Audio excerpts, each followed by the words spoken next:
ಓಂ ಶ್ರೀ ಗುರು ಬಸವಲಿಂಗಾಯ ನಮಃ. ರಾಮನ ಹುಂಡಿ ಕದ್ದವರು ಯಾರು? ಈ ಬಗ್ಗೆ ಕೆಲವು ಮುಕ್ತ ಮಾತುಗಳನ್ನು ನಿಮ್ಮ ಜೊತೆ ನಾನು ಹಂಚಿಕೊಳ್ಳಲಿಕ್ಕೆ ಬಯಸಿದ್ದೇನೆ. ಯಾರ ಮೇಲೂ ದ್ವೇಷವಾಗಲಿ, ಹಗೆತನವಾಗಲಿ ಅಥವಾ ಪ್ರೆಜುಡ್ಯೂಸ್ ಆಗಿರುವಂಥ ಮನಸ್ಸು ನನ್ನದಲ್ಲ. ತುಂಬ ಆರೋಗ್ಯಪೂರ್ಣವಾಗಿ ಕೇಳುವಂಥ ಕೇಳುಗರಿಗೆ ಮಾತ್ರ ಈ ವಿಡಿಯೋನ ಅರ್ಪಣೆ ಮಾಡಲಿಕ್ಕೆ ನಾನು ಬಯಸ್ತೇನೆ.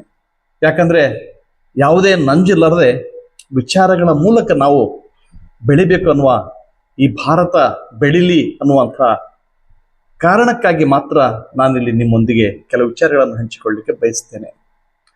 ಹಿಂದೆ ಗಜನಿ ಮೊಹಮ್ಮದ್ ನಮ್ಮ ಸೋಮನಾಥಪುರ ದೇವಾಲಯದ ಮೇಲೆ ಸುಮಾರು ಸಲ 17 ಸಲ ದಾಳಿ ಮಾಡಿದ. ಆ 17 ಸಲ ದಾಳಿ ಮಾಡಿದಾಗೂ ಕೂಡ ಆ ಸೋಮನಾಥಪುರ ದೇವಾಲಯದಲ್ಲಿರ್ತಕ್ಕಂಥ ದೇವನ ದೇವತೆಗಳು ತುಟಿ ಪಿಟಕ್ಕೆ ಅನ್ನಲಿಲ್ಲ. ಯಾಕೆ ಅನ್ನಲಿಲ್ಲ? ಹೋಗ್ಲಿ, ಗಜನಿ ಮೊಹಮ್ಮದ್ ಸೋಮನಾಥಪುರ ದೇವಾಲಯಕ್ಕೆ ಬಂದು ದಾಳಿ ಯಾಕೆ ಮಾಡಿದ ಅಂತಂದ್ರೆ, ನಮ್ಮಲ್ಲಿ ಆ ಒಂದು ಭಾರತೀಯರಲ್ಲಿ ದೇವಸ್ಥಾನಗಳಂದ್ರೆ ಅವು ಸಂಪತ್ತಿನ ಕೇಂದ್ರಗಳಾಗಿದ್ದವು. ಅಲ್ಲಿ ರಾಜ ತನ್ನ ಸಂಪತ್ತನ್ನ ಇಡುಗಿರಿಸಿರ್ತಿದ್ದ. ಅವು ಒಂಥರ ಖಜಾನೆಗಳಾಗಿದ್ದವು, ಅವು ಒಂಥರ ಭದ್ರತಾ ಪೆಟ್ಟಿಗೆಗಳಾಗಿದ್ದವು. ನೋಡಿ, ನಮ್ಮ ಭಾರತದಲ್ಲೂ ಸಹಿತ ಇವತ್ತಿಗೂ ಸಹಿತ ಕೇರಳದಲ್ಲಿರುವಂತಹ ಅನಂತ ಪದ್ಮನಾಭ ದೇವಾಲಯ ಇದೆಯಲ್ಲ, ಅನಂತ ಪದ್ಮನಾಭ ದೇವಾಲಯಕ್ಕೆ ಅನಂತ ಬಾಗಿಲುಗಳು, ಕೊಠಡಿಗಳು. ಕೆಲವು ಕೊಠಡಿಗಳನ್ನು ಇವತ್ತಿಗೂ ಕೂಡ ತೆಗಿಲಿಕ್ಕೆ ಸಾಧ್ಯ ಆಗಿಲ್ಲ. ಅಂದ್ರೆ ಅವತ್ತಿನಿಂದ ಇವತ್ತಿನವರೆಗೂ ಸಂಪತ್ತಲ್ಲಿ ಕ್ರೋಢೀಕರಣ ಆಗ್ತಾನೇ ಬಂದಿದೆ. ಈ ಸಂಪತ್ತಿಗೆ ಹೊಣೆ ಯಾರು? ಈ ಸಂಪತ್ತಿಗೆ ಅಧಿಕಾರಸ್ಥರು ಯಾರು ಅಂದರೆ, ಇವತ್ತಿನ ದಿನಮಾನಗಳಲ್ಲಿ ಕೆಲವು ದೇವಸ್ಥಾನಗಳು, ಈ ಪ್ರತ್ಯೇಕ ಟ್ರಸ್ಟ್, ಈ ನೋಡಿ ರಾಮನ ಅಯೋಧ್ಯೆಯ ರಾಮ ಮಂದಿರ ಇದೆಯಲ್ಲ, ಅದೊಂದು ವ್ಯಕ್ತಿಗತವಾದಂಥ ಕೆಲವೇ ಜನಗಳ ಒಳಗೊಂಡಿರ್ತಕ್ಕಂಥ ಟ್ರಸ್ಟ್ ಆಗಿದೆ. ಆ ಟ್ರಸ್ಟನ್ನು ಯಾರೂ ಲೆಕ್ಕ ಕೇಳಬಾರ್ದಂತ ನಮ್ಮ ಪ್ರಧಾನಿಯಾದ ಸನ್ಮಾನ್ಯ ಶ್ರೀ ನರೇಂದ್ರ ಮೋದಿ ಅವರು RTI ಆ್ಯಕ್ಟಿಂದ ಹೊರಗಡೆ ಇಟ್ಟಿದ್ದಾರೆ. ಆ ಟ್ರಸ್ಟಿನ ಹೊಣೆ ಮಾತ್ರ, ಟ್ರಸ್ಟಿಗೆ ಮಾತ್ರ ಅದರ ಸಂಪೂರ್ಣ ಸದ್ಬಳಕೆ ಮಾಡಿಕೊಳ್ಳುವ ಎಲ್ಲ ಹೊಣೆಗಾರಿಕೆಯನ್ನು ಹೊರಿಸಲಾಗಿದೆ. ಆದರೆ ದಿನಕ್ಕೊಂದರಂತೆ ಅಲ್ಲಿಯ ರಾಮ ಮಂದಿರದ ಹುಂಡಿಯನ್ನು ಯಾರ್ಯಾರು ಕದ್ರು, ಯಾವ ಕದ್ರು, ಅದಕ್ಕೆ ಕನಿಷ್ಠ ಪಕ್ಷ ರಸೀದು ಕೂಡ ಇಲ್ಲ ಅಂತಕ್ಕಂಥ ಸಂಗತಿಗಳು ಇತ್ತೀಚೆಗೆ ಹೊರಗಡೆ ಬರ್ತಾ ಇವೆ. ಆಮೇಲೆ ಅದನ್ನ ನಮ್ಮ ದೇಶದ ರಾಷ್ಟ್ರೀಯ ಸ್ವಯಂ ಸೇವಕ ಸಂಘ ಕೂಡ ಖಂಡಿಸಿದೆ. ಜೊತೆಗೆ ಆ ತನಿಖೆಯನ್ನು ಪಾರದರ್ಶಕವಾಗಿ ಮಾಡಲಿ ಅಂತನ್ನುವಂಥ ಒತ್ತಾಯವನ್ನು ಕೂಡ ಏರ್ಪಡಿಸಿದೆ. ಅವರ ಮಾತುಗಳನ್ನು ನಾನು ಖಂಡಿತವಾಗಿ ಬಯಸಲೇಬೇಕಾಗ್ತದೆ, ಬಯಸ್ತೇನೆ ಕೂಡ. ಈ ದೇವಸ್ಥಾನಗಳು ಹುಟ್ಟುಕೊಂಡವಲ್ಲ, ಬಹುತೇಕ ದೇವಸ್ಥಾನಗಳು ಹಿಂದೆ ಶಿಲ್ಪಕಲೆಯ ಅವನ್ನು ಪ್ರತಿಬಿಂಬಿಸ್ತಕ್ಕಂಥ ಒಂದು ಕೇಂದ್ರವಾಗಿತ್ತು. ಮತ್ತು 12ನೇ ಶತಮಾನದಲ್ಲಿ ಬೆಳ್ಳಿಗಾವೆಯನ್ನು ನೋಡ್ತೀವಲ್ಲ, ಅಲ್ಲಮ ಪ್ರಭುಗಳಿದ್ರು, ಮದ್ದಲೆ ಬಂದು ಅಂತ ಹೇಳ್ತಾರೆ, ಮದ್ದಲೆನ ಬಾರಿಸಿದ್ರು, ಮಾಯೆ ಬಂದು ಅಂತ ಹೇಳ್ತಾರೆ. ಆ ಸಂದರ್ಭದಲ್ಲಿ ಮಾಯೆ ಅಲ್ಲಮ ಪ್ರಭುವನ್ನ ಸೆಳೆದು ಹೇಗೆ ಅಂದ್ರೆ ನೃತ್ಯದ ಮೂಲಕ ಹಾಕಿ ಸೆಳೆದಳು ಅಂತ ನಮ್ಮ ಮಾತು ಬರ್ತದೆ. ಈ ಹಳೆಯ ಸನಾದಿಯಪ್ಪಣ, ರಾಜ್ಕುಮಾರ್ ಅವರ ಸನಾದಿಯಪ್ಪಣ ಸಿನಿಮಾ ಕೂಡ ನಾವು ನೋಡ್ತೀವಿ. ಅವತ್ತು ಬಹುತೇಕ ಜನಗಳು ಸಾಂಸ್ಕೃತಿಕ ಕೇಂದ್ರವಾಗಿ ಅದನ್ನು ನೋಡ್ತಿದ್ರು. ಒಂದು ಕಡೆ ದೇವಸ್ಥಾನ, ದೇವರು ಇತ್ಯಾದಿ ಹೇಗೆ ನೋಡಿದ್ರೆ ಒಂದು ಕಡೆ ಬೇರೆ, ರಾಜ ತನ್ನ ಬೊಕ್ಕಸವನ್ನು ಇಡ್ಲಿಕ್ಕೆ ಒಂದು ಖಜಾನೆಗೆ ನೋಡಿಕೊಳ್ಳೋದು ಬೇರೆ, ಆಮೇಲೆ ಕಲೆಯ ದೃಷ್ಟಿಯಿಂದ ನೋಡೋದು ಬೇರೆ. ಇದರ ಜೊತೆಗೆ ಅಲ್ಲೊಂದು ಸಾಂಸ್ಕೃತಿಕ ಕೇಂದ್ರ ಕೂಡ ನಿರ್ಮಾಣ ಆಗ್ತಿತ್ತು. ಇದನ್ನು ಕೂಡ ನಾವು ಯಾರು ಮರೆಯುವಂತಿಲ್ಲ. ಹಾಗಾಗಿ ಅಲ್ಲಿ ಬಹುತೇಕ ಜನ, ಇವತ್ತು ನಾವು ಪ್ರಾಸ್ಟಿಟ್ಯೂಟ್ ಅಂತೀವಿ, ವೇಶ್ಯರ್ ಅಂತ ಕರಿತೀವಿ, ಕೆಲವು ದೇವಸ್ಥಾನಗಳಲ್ಲಿ ಕೂಡ ಅದನ್ನು ನಡೀತಿತ್ತು ಅನ್ನುವ ಸಂಗತಿಯನ್ನು ಕೂಡ ನಾವು ಗಮನಿಸಲೇಬೇಕಾಗ್ತದೆ. ಭೈರಪ್ಪನವರ ಜೀವನದಲ್ಲೂ ಕೂಡ ಒಂದು ಪ್ರಸಂಗ ಬರ್ತದೆ. ಅವರು ಯಾವುದನ್ನ ನಿರಾಕರಣೆ ಮಾಡದೆ ಧರ್ಮವನ್ನು ನಂಬಿದವರು, ನಿಜವಾದ ಧರ್ಮವನ್ನು ನಂಬಿದಾರ. ಆದರೆ ಧರ್ಮದ ಹೆಸರಿನಲ್ಲಿ ನಡೀತಕ್ಕಂಥ ಅನಾಚಾರವನ್ನು ಅವರು ಎಂದೂ ಒಪ್ಪಿದವರಲ್ಲ. ಆದರೆ ಯಾವುದನ್ನ ದೈವಂತ ಅವರು ನಂಬಿರ್ತಾರೋ ಅಲ್ಲಿಯೇ ಆ ಗುಡಿಯ ಒಳಗಡೆಗೆ ಅವರ ಸಂಬಂಧಿಕರೊಬ್ಬರು ಗುದುಬೂರಿಗೆ ಹಾಡೋದನ್ನು ನೋಡಿ ಆ ದೇವಸ್ಥಾನದ ಮೇಲಿನಂಥ ವ್ಯಾಮೋಹವನ್ನೇ ಅವರು ಕಳ್ಕೊಂಡು ಬಿಡ್ತಾರೆ. ಇಂಥ ಅನೇಕ ಪ್ರಸಂಗಗಳು ಕೂಡ ಸಮಾಜದಲ್ಲಿ ಎಲ್ಲರಿಗೂ ಎದುರಾಗುವ ಸಂದರ್ಭ ಇದೆ. ಕೇವಲ ದೇವಸ್ಥಾನ ಒಂದರದೇ ನಾನು ಮಾತನಾಡ್ತಾ ಇಲ್ಲ.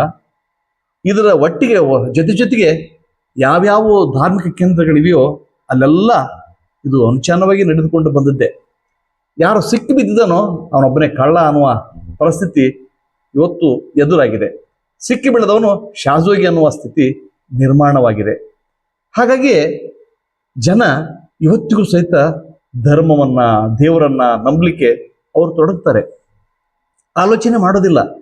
ಆಲೋಚನೆ ಶಕ್ತಿಯನ್ನು ನಾವೆಲ್ಲ ಕಸಿದುಕೊಂಡು ಬಿಟ್ಟಿದ್ದಾರೆ ಸರ್ಕಾರಗಳು. ರಾಜಕಾರಣಿಗಳಿದಾರಲ್ಲ, ತುಂಬಾ ಅಪಾಯಕಾರಿ ವ್ಯಕ್ತಿಗಳವರು. ನಮ್ಮ ಒಳಗಡೆ ಇರತಕ್ಕಂಥ ಯೋಚನೆ ಮಾಡುವ ಶಕ್ತಿಯ ಮಿದುಳನ್ನೇ ಅವ್ರು ಕಸ್ಕೊಂಡು ಬಿಟ್ಟಾಗ ನಾವು ಆಲೋಚನೆ ಮಾಡ್ಲಿಕ್ಕೆ ಎಲ್ಲಿ ಸಾಧ್ಯ ಆಗ್ತದೆ? ಆಲೋಚನೆ ಮಾಡದ ಶಕ್ತಿ ಇದ್ದಾಗ ಮನುಷ್ಯ ಸಹಜವಾಗಿ ಆತ ದೌರ್ಬಲ್ಯಕ್ಕೆ ಒಳಗಾಗ್ತಾನೆ. ದೌರ್ಬಲ್ಯಕ್ಕೆ ಒಳಗಂತ ವ್ಯಕ್ತಿ ಆತ ಯೋಚನೆ ಮಾಡುವ ಶಕ್ತಿ ಕಳ್ಕೊಂಡಾಗ ಯಾರು ಏನ್ ಹೇಳ್ತಾರೋ ಅದನ್ನ ನಂಬಲೇಬೇಕಾಗ್ತದೆ. ಅಂಥ ಒಂದು ಮತಿಹೀನ ಸ್ಥಿತಿಯಲ್ಲಿ ನಮ್ಮ ಭಾರತ ಇವತ್ತು ನಲುಗ್ತಾ ಇದೆ. ಬಹಳ ಜನ ಈ ದೇಶದಲ್ಲಿ ಬಡತನ ಇದೆ, ಅವರ ತಿಕ್ಕಿಮುಖಿ ಕಾಡ್ತಕ್ಕಂಥದ್ದಿದೆ. ಸಮಸ್ಯೆಗಳು, ಮಕ್ಕಳಿಗೆ ಹೇಗೆ ಓದಿಸ್ಬೇಕು, ಏನನ್ನ ಊಟ ಮಾಡಿಸ್ಬೇಕು, ಅವರಿಗೆ ಆಶ್ರಯಕ್ಕೆ ಏನಾದರೂ ಒಂದು ಸೂರು ಕಟ್ಟಬೇಕಲ್ಲ ಅಂತ ಈ ಚಿಂತೆಯಲ್ಲಿ ಅವ್ರು ಒಂದೇ ಸಮ ನಲುಗ್ತಾ ಇದ್ದಾರೆ. ಇದನ್ನು ಹಗುರು ಮಾಡಿಕೊಳ್ಳಿಕ್ಕೆ ಅವರಿಗೆ ಒಂದೇ ಒಂದು ಆಶ್ರಯ ಅಂದ್ರೆ ಧರ್ಮದ ಕೇಂದ್ರಗಳು. ಯಾರೋ ಮಸೀದಿಗೋ, ಇನ್ಯಾರೋ ಚರ್ಚ್ಗೋ, ಇನ್ಯಾರೋ ಗುಡಿಗೋ ಹೋಗ್ತಾರೆ. ಅಲ್ಲಿರುವ ಕೆಲವು ಗಡವಗಳಿವೆ ಅಲ್ಲ, ಕೆಲವು ಗಡವುಗಳು, ಎಲ್ಲವರು ಹೇಳ್ತಾ ಇಲ್ಲ ನಾನು, ಕೆಲವು ಗಡವುಗಳು ಇವ್ರು ಯಾವಾಗ ಬರ್ತಾರೋ ಅಂತ ಕಾಯ್ತಾ ಇರ್ತಾರೆ. ಆ ಪ್ರತಿಮೆ ಏನ್ ಮಾಡಿರ್ತಲ್ಲ, ಸುಂದರದ ಪ್ರತಿಮೆ, ಅದ್ರಲ್ಲಿ ಎರಡು ಮಾತುಗಳಿಲ್ಲ. ಅದ್ಭುತವಾದಂಥ ಕಲೆ ಅಲ್ಲಿ ಇರ್ತದೆ, ಅದ್ರಾಗೂ ಎರಡು ಮಾತುಗಳಿಲ್ಲ. ಆದರೆ ಅದ್ಭುತವಾದ ಕಲೆಯ ಮೂಲಕ ಒಂದು ಸುಂದರವಾದ ಪರಿಸರವನ್ನು ನಿರ್ಮಿಸಿಕೊಂಡಂಥ ಮುಲ್ಲಾ, ಪಾದ್ರಿ, ಪೂಜಾರಿಗಳು ಯಾವ ರೀತಿ ಯಾಮಾರಿಸ್ತಾರಂದ್ರೆ, ನಾನು ಬಲಿ ಹೋಗ್ತಾ ಇದ್ದೇನೆ ಅಂತ ಅನ್ನುವ ಅರಿವು ಕೂಡ ಆ ಮನುಷ್ಯನಿಗೆ ಬರೋದಿಲ್ಲ. ಹಾಗಾಗಿ ಬಡತನದ ರೇಖೆಯಿಂದ ಈ ಮೇಲೆದ್ದು ಬರಬೇಕು ಅಂತ ಆಕಾಂಕ್ಷೆ ಇರ್ತಕ್ಕಂಥ ಜನಗಳು ಮತ್ತು ಈಗಾಗಲೇ ಶ್ರೀಮಂತರಾಗಿಯೂ ಸುಖದ ಸುಪ್ಪತ್ತಿಗೆ ಇಲ್ಲಿದ್ದು ಕೂಡ ಈ ಸುಖದ ಸುಪ್ಪತ್ತಿಗೆ ಕರಗಬಾರದು ಅನ್ನೋ ಕಾರಣಕ್ಕಾಗಿ ಕೆಲವರು, ಇನ್ನು ಕೆಲವರು ನಾವೆಲ್ಲ ಸುಖದ ಸುಪ್ಪತ್ತಿಗೆ ಇದ್ದ ಮೇಲೆ ಇದಕ್ಕೆ ಯಾವುದೇ ರೀತಿ ಕಾಟ ಬರಬಾರ್ದು, ಯಾರ ಕಣ್ಣು ಬಿಡಬಾರ್ದು ಅನ್ನೋ ಕಾರಣಕ್ಕೆ ಇನ್ನು ಕೆಲವರು, ರಾಜಕೀಯ ಹುದ್ದೆಗಳಿಗಾಗಿ ಕೆಲವರು, ಮತ್ತು ಅರಾಜಕತೆಯನ್ನು ಸೃಷ್ಟಿಸಿ ಯಾರು ಕೈಗೆ ಸಿಕ್ಕದೆ ನಾನು ಆರಾಮಾಗಿರ್ಬೇಕಂತ ಕೆಲವು ಜನಗಳು, ಹೀಗೆ ದೇವರಿಗೆ ಬೇಡಿಕೊಳ್ಳೋರು ನಾನಾ ವಿಧಗಳಲ್ಲಿ ಇರ್ತಾರೆ. ಕೆಲವರು ಅನಾರೋಗ್ಯಕ್ಕೀಡಾಗಿ ಕೂಡ ದೇವರಿಗೆ ಮೊರೆ ಇಟ್ಟು ಕಾಣಿಕೆ ಸಲ್ಲಿಸಿ ಇಡೀ ಸಮರ್ಪಣಾ ಮನೋಭಾವದಿಂದ ಅದಕ್ಕೆ ನತಮಸ್ತಕನಾಗಿ ಅಡ್ಡ ಉದ್ದ ಎಲ್ಲ ಬಿದ್ದು ತಮ್ಮ ದುಡಿತದ ಎಲ್ಲ ಶ್ರಮವನ್ನ ಆ ಹುಂಡಿಯಲ್ಲಿ ಹಾಕಿ ಬರುತ್ತಾರೆ. ಆದರೆ ಆ ಹುಂಡಿಯ ಲೆಕ್ಕ ಇಡುವವರು ಯಾರು? ಯಾರು ಕಾಯ್ಬೇಕು ಅಂತಿರೋ, ಯಾರು ಕಾಯ್ತಾರ ಅಂತ ಅಂತಿರೋ, ಬಹುಶಃ ಆ ದೇವರಾಗ್ಲಿ, ಆ ಮಜೀದಲ್ಲಿರ್ತಕ್ಕಂಥ ವ್ಯಕ್ತಿ ಆಗಲಿ, ಮತ್ತು ಆಮೇಲೆ ಚರ್ಚ್ನಲ್ಲಿರ್ತಕ್ಕಂಥ ಯೇಸು ಕ್ರಿಸ್ತನಾಗಲಿ ಕಾಯ್ಲಿಕ್ಕೆ ಸಾಧ್ಯ ಇಲ್ಲ. ಅದು ಕಾಯ್ಬೇಕಾದವನು ಮತ್ತೊಬ್ಬ ವ್ಯಕ್ತಿಯೇ. ಆ ವ್ಯಕ್ತಿ ನಾವು ನೀವೇ ಬಲ್ಲಂತೆ ಪೂಜಾರಿ ಆಗಿರ್ತಾನೆ, ಪುರೋಹಿತನಾಗಿರ್ತಾನೆ, ಮುಲ್ಲಾ ಆಗಿರ್ತಾನೆ. ಕಾಯಿ ಹೊಡೆ ಆತಗೆ ಒಪ್ಪಿಸಿದ ಮೇಲೆ ಕಾಯ್ಬೇಕು ತಾನೆ. ಆತನಿಗೆ ಬಹಳ ಜನ ಹೇಳ್ತಾರೆ, ಸರ್ ಈಶ್ವರವಾದವನ್ನು ಯಾರು ಒಪ್ಪೋದಿಲ್ಲ, ಅವರು ನಾಸ್ತಿಕರಂತ. ನಾನು ಹಾಗನ್ನಲ್ಲ. ಯಾಕಂದ್ರೆ ನಿಜವಾದ ನಾಸ್ತಿಕರು ಎಲ್ಲಿದ್ದಾರಂದ್ರೆ ಆ ದೇವಸ್ಥಾನದೊಳಗಡೆ, ಚರ್ಚಿನೊಳಗಡೆ, ಮಸ್ಜಿದಿಯೊಳಗಿದ್ದಾರೆ, ಇಗರ್ಜಿಯೊಳಗಿದ್ದಾರೆ. ಯಾಕಂದ್ರೆ ಅವ್ರಿಗೆ ಪಕ್ಕ ಗೊತ್ತು, ಈ ಮೂರ್ತಿ ಏನಿದೆಯಲ್ಲ, ಈ ಮೂರ್ತಿ ನಮ್ಮಿಂದ ರಚಿಸಲ್ಪಟ್ಟದ್ದು, ನಮ್ಮಿಂದ ನಿತ್ಯ ಸ್ತೋತ್ರಗಳನ್ನು ಕೇಳಿಸಿಕೊಳ್ತದೆ. ನಾವು ಎಬ್ಬಿಸಿದಾಗ ಹೇಳೋದು, ಮಲಗಿದಾಗ ಮಲಗಿಸೋದು, ಅರ್ಚನೆ ಮಾಡಿದಾಗ ಮಾಡಿಸಿಕೊಳ್ಳೋದು, ಇಲ್ಲದೆ ಇದ್ದಾಗಿಲ್ಲ. ನೈವೇದ್ಯ ಕೊಟ್ಟಾಗ ಅದು ತೃಪ್ತಿ ಪಡೋದು ಅಷ್ಟೇ. ಆದ್ರೆ ಕೀಲಿಕೆ ಇರೋದೇ ಈ ಮಧ್ಯವರ್ತಿಗಳ ಕೈಯಲ್ಲಿ, ಪೂಜಾರಿಗಳ ಕೈಯಲ್ಲಿ, ಪುರೋಹಿತರ ಕೈಯಲ್ಲಿ, ಮುಲ್ಲಾನ ಕೈಯಲ್ಲಿ. ಹಾಗಾಗಿ ಅವರಿಗೆ ಭಯ ಅನ್ನೋದೇ ಇರೋದಿಲ್ಲ. ಹಾಗಾಗಿ ನಿರ್ಭಯವಾಗಿ ಅವರು, ನಾವು ಮನಸ್ಸಿನ ಇಟ್ಟಿರ್ತೀವಿ ನೋಡಿ ಅಲ್ಲಿ ಹುಂಡಿ, ನನ್ನ ಏನೇನೋ ಬೇಡಿಕೆಗಳನ್ನು ಈಡೇರಬೇಕು ಅಂತ ಅನ್ನೋ ಕಾರಣಕ್ಕಾಗಿ, ನನ್ನ ಏನೇನೋ ಆಕಾಂಕ್ಷೆಗಳು, ಮಹತ್ವಾಕಾಂಕ್ಷೆಗಳು ಅವು ಸಮೃದ್ಧಿಗೊಳ್ಳಿ, ಅವಕ್ಕೆ ಯಾವುದೇ ಅಡೆತಡೆ ಬರೋದಿಲ್ಲ ಅಂತ ನಾವು ಕಾಣಿಕೆಯನ್ನು ಅರ್ಪಿಸಿರ್ತೀವಲ್ಲ ರಾಮನಿಗೋ. ರಾಮನ ಹುಂಡಿ ಗತಿ ಏನಾಗ್ತಾ ಇದೆ ಈಗ? ಯಾರ ಪಾಲಾಗ್ತಾ ಇದೆ?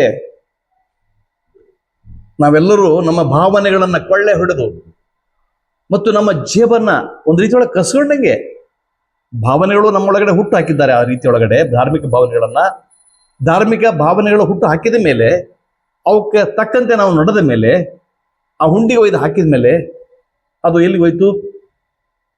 ಅದು ಇನ್ನೊಬ್ಬನ ಪಾಲು ಸೇರ್ತಾ ಇದೆ. ಆ ಪಾಲನ್ನು ತಗೊಳ್ಳೋರು ಯಾರು? ನಾವು ಆಲೋಚನೆ ಮಾಡುವ ಶಕ್ತಿ ನಮಗಿಲ್ಲ. ಅಯ್ಯೋ, ನಾವು ದೇವರಿಗೆ ಅರ್ಪಿಸಿ ಬಂದಿದ್ದೀನಪ್ಪ, ದೇವ್ರು ಏನಾದರೂ ಮಾಡಿಕೊಳ್ಳಿ ಅವ್ರನ್ನ ಅಂತ ಹೇಳ್ತಾರೆ. ದೇವರಲ್ಲಿ ನೋಡ್ಬೇಕಲ್ಲ, ದೇವರೇ ಸರಿಯಾಗಿ ಲೆಕ್ಕ ಇಡುವಂತಿದ್ದಾರೆ. ದೇವರು ನಿಜಕ್ಕೂ ಅಲ್ಲಿ ಇದ್ದುಕೊಂಡು ಪ್ರತ್ಯಕ್ಷನಾಗಿ ಯಾರು ಹಣ ಕದೀತಾನೋ ಅವನ ಕೈ ಹಿಡಿದು ಬಿಟ್ಟಿದ್ರೆ, ಅಥವಾ ಆತನ ಅಪರಾಧಿ ಅಂತ ಘೋಷಿಸಿದ್ರೆ, ಅಥವಾ ಅವರನ್ನ ದೈಹಿಕವಾಗಿ ಯಾವುದೇ ರೀತಿ ಊನಾಗುವಂತೆ ದೇವರೇ ಮಾಡಿಬಿಟ್ಟಿದ್ದಾರೆ, ಈ SIT ತನಿಖೆ ಅಗತ್ಯ ಇತ್ತ? CC ಕ್ಯಾಮ್ರಾಗಳ ಕಣ್ಗಾವಲು ಬೇಕಾ? ಅಷ್ಟೊಂದು ಜನ ಸಮವಸ್ತ್ರ ಹಾಕಿ ದೇವಸ್ಥಾನ ಸುತ್ತ ಪಹರೆ ನಿಲ್ಲದ ಅವಶ್ಯಕತೆ ಇತ್ತ?